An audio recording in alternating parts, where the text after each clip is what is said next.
काटेरी शब्द म्हटला की आपल्याला भीती वाटते, पण तोच पदार्थ जेव्हा काटेरी असतो आणि तो आपण जेव्हा बनवतो तेव्हा त्याची पौष्टिकता आणि त्याच्यातला रस हा अत्यंत महत्त्वाचा असतो. नमस्कार, मी शेफ तुषार प्रीती देशमुख आज आपल्याला झणझणीत उकडीचे काप दाखवणार आहे. तर तयारी करूया. झणझणीत उकडीचे काप करण्यासाठी आपल्याला काप करून घ्यायला लागतील, पण ते काप कसले तर हे काटे कंद आहे. आता हे काटे कंद म्हणजेच काही जण त्याला कणक असं म्हणतात. काटे कंद अत्यंत पौष्टिक असतात. काय करायचंय, मी मगाशी म्हटलं होतं की काटेरी शब्द म्हटलं की भीती वाटते, पण हा पदार्थ खाल्ल्यानंतर पौष्टिक आणि लाजवाब लागतो, झणझणीत आहे. काय करायचंय की पहिल्यांदा ह्याची सालं काढून घ्यायची, मिठाच्या पाण्यामध्ये स्वच्छ ठेवायची आणि मग त्याचे काप करून घ्यायचे. त्याच्यामुळे मी हे असे काप करून घेतलेले आहेत. आता काय करायचंय, अगदी सोपं आहे.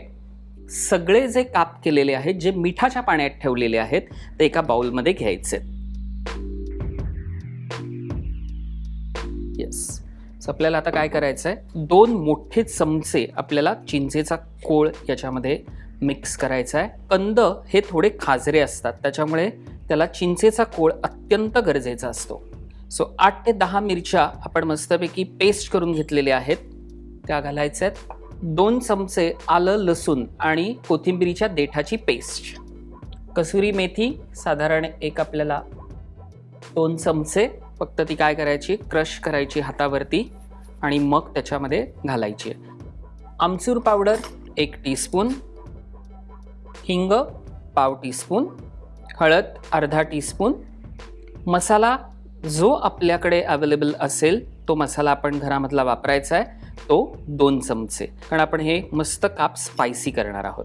चवीनुसार मीठ, कारण थोडंसं कमी घ्यायचं आहे मीठ, कारण आपण काय केलं होतं, ते काप मिठाच्या पाण्यामध्ये ठेवले होते, त्यामुळे थोडं कमी. आणि आता फायनली 1 मोठा चमचा त्याच्यामध्ये आपल्याला तूप घालायचं आहे. सो आता हे सगळं छान आपल्याला मॅरिनेट करून घ्यायचं आहे. हे सगळं छान मिक्स झालेलं आहे, त्याला मसाला लागलेला आहे. पटकन हात धुतो आणि मग पुढच्या प्रोसिजरला चालू करूया. आता काय करायचं आहे, केळीची पानं मी कापून घेतलेली आहेत. केळीचं पान घ्यायचं, त्याच्यावरती हे 3 काप ठेवायचे. छान त्याला पुन्हा थोडासा जो खालती मसाला आहे तो लावून घ्यायचा. मसाला लावल्यानंतर आपल्याला काय करायचं आहे, तर छानपैकी खवणलेलं खोबरं आहे, ओलं खोबरं आहे, ते त्याच्यावरती थोडं थोडं घालायचं आहे. त्यानंतर शेंगदाण्याचा कूट मी करून घेतलेला आहे. शेंगदाणे छान भाजायचे आणि त्याचा भरड करून घ्यायची. पूर्ण कूट नाही करायचा, तो त्याच्यावरती 3ही कापांवरती घालायचा आहे. बारीक चिरलेली कोथिंबीर, साजूक तुपाची थोडी धार, हे सगळं असं आपल्याला तयार तर करून घ्यायचेच आहेत. पण काय करायचं, एका बाजूला स्टीमरमध्ये आपण पाणी घेतलेलं आहे, गॅस ऑन करूया. आपल्याला हे पॅक करून घ्यायचं. पॅक कसे करायचे, तर फक्त हा फोल्ड करायचा इकडे आणि इकडनंही फोल्ड करायचं. फोल्ड केल्यानंतर त्याला टूथपिकनी फक्त आपल्याला पॅक करून टाकायचं आहे. सो असे पॉकेट्स तयार झालेले आहेत, हे आपल्याला असेच्या असे स्टीमरमध्ये स्टीम करायला ठेवायचे आहेत. सो अशाच प्रकारे आपण सगळे पॉकेट्स तयार करून घेऊया आणि ते स्टीम करायला ठेवून देऊया.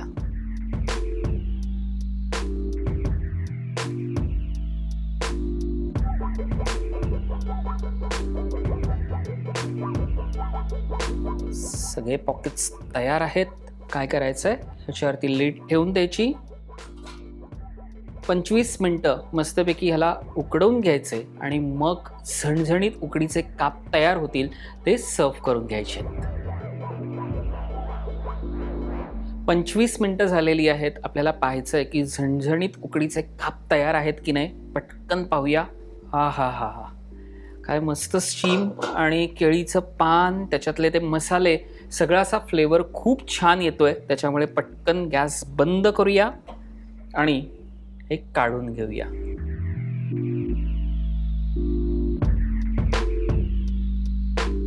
एक काढल्यावरती पहिल्यांदा बघूया की हा झालाय की नाही.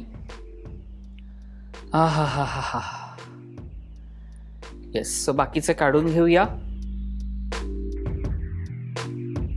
झणझणीत उकडीचे काप तयार आहेत, मंडळी, हे कसे झालेत हे कळवण्यासाठी रुचकर मेजवानी हा चॅनल सबस्क्राईब करा, लाईक करा आणि त्यावरतीच कमेंट करा. मी शेफ तुषार प्रीती देशमुख आपल्या सगळ्यांची आज इथेच रजा घेतो. पुन्हा भेटूया पुढच्या बुधवारी नवीन रेसिपीसोबत. नमस्कार.